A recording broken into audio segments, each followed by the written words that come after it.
This is the new 2022 Outback Wilderness. It's the first of a new line of off-road focused crossovers from Subaru. And we have our first look right now on Driving Sports TV. The Outback Onyx XT has been a sales hit for Subaru. This is a capable and comfortable crossover with lots of power and the ability to tackle even challenging situations. But it does have its limits, which we have explored in depth on this channel. Today we have a first look at the all-new Subaru Outback Wilderness. What is this? Well, it is an off-road specific version of the Outback. You might say it's what the Onyx XT should have been from the beginning. The Outback Wilderness builds on the Onyx formula with a number of new features that should prove useful on the trails. The front and rear fascia have been redesigned for improved approach and departure angles. Ride height has been increased by almost an inch to 9.5 inches. A basic front skid plate is now standard, with a larger unit being optional. It also gets wider wheel arches, mild all-terrain tires, and an upgraded dual-function X mode. Though it will be sold in a number of colors, the geyser blue that you see here is unique to the Wilderness Outback. This hue was created by blending Wilderness Green and World Rally Blue. Nice touch. So the anodized copper finish tow hook cover areas are removable, and then there's the input for the eye hook to recover the vehicle. So not that it's any more of a higher function, but it is easier to get to. So where you might have to pull it on and off more often if you're off-roading, we call it out. It's a little bit easier to use than the standard one. The same copper-colored callouts appear on the roof rack, indicating tie-down locations. This new ladder-type rack supports up to 700 pounds of static load, allowing for a rooftop tent. Like before, LED fogs and headlights are standard. That big sticker on the hood isn't just for looks, it's there to reduce glare when driving into the sun. Under the hood is the same engine from the Outback Onyx XT. This is a 2.4-liter turbocharged Boxer 4 attached to a high-torque CVT. It puts out 260 horsepower and 277 pound-feet of torque through the standard Subaru symmetrical all-wheel drive system. Because of the off-road enhancements, EPA mileage does drop to 22 city and 26 highway.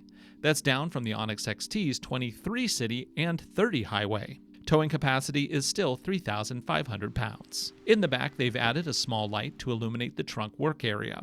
The inside space is mostly the same as the Onyx XT, with the addition of a more rugged seat back.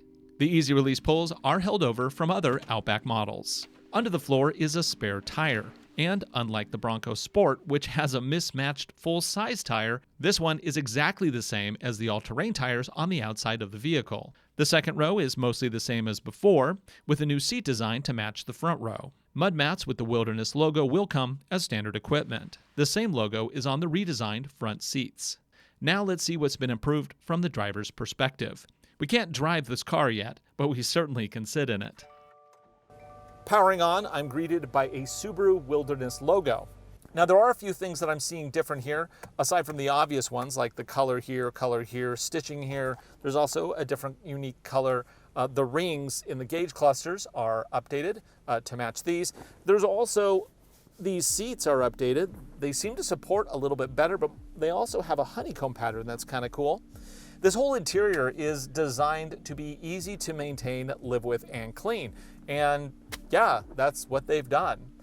Still have the massive touchscreen here, and I can see it's updated with the new software because it does have the auto start stop feature on the home screen, which is good.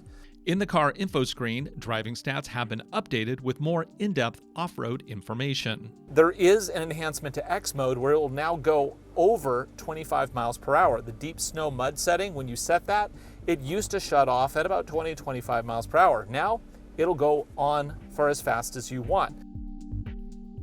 So the enhancement for the Outback Wilderness is that it still is engaged after 25 miles an hour. So we assume that our Outback Wilderness customer is going to be going on and off trails, in and out, and instead of just hitting the on-off button constantly, it just stays engaged, helps mind them, keep them safe while they're driving, gets them where they need to go without them having to engage with the vehicle, and they can just really enjoy the trip.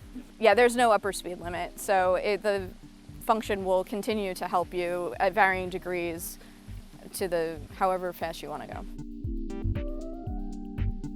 Some of the changes on the exterior of the vehicle show the approach angle is higher, the departure angle is higher, the breakover angle is higher due to the ground clearance and the fascia changes. And the vehicle is slightly wider, and that's because we have these fender overcovers that are just a little bit beefier and a little bit more rugged than our typical Outback.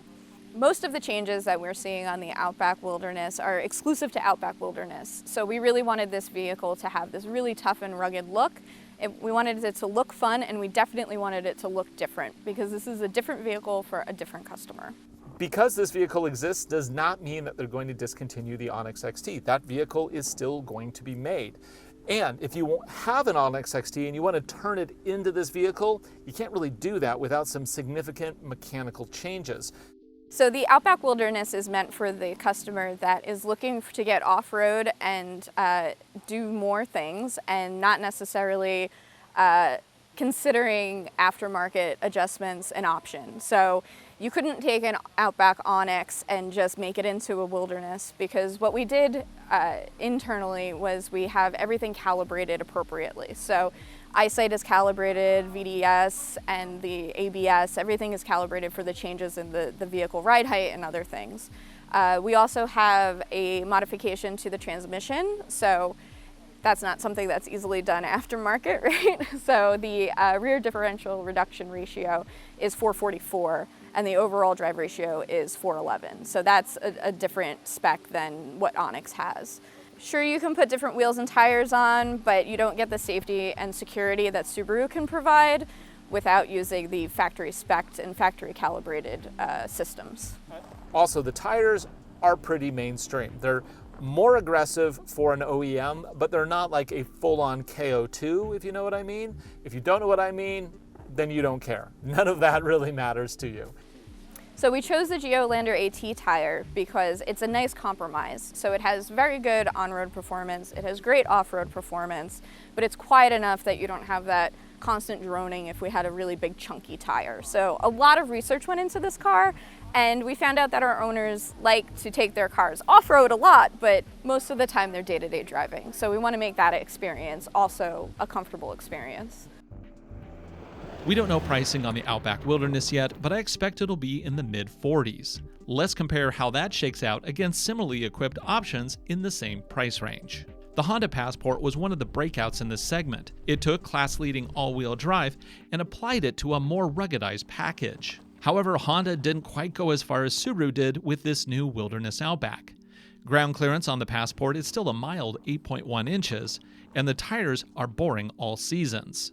Approach and departure angles are slightly better, however, in the Honda at 21.4 degrees and 27.6 degrees, respectively. In terms of cargo, the Passport destroys all others in the category with up to 100 cubic feet of space.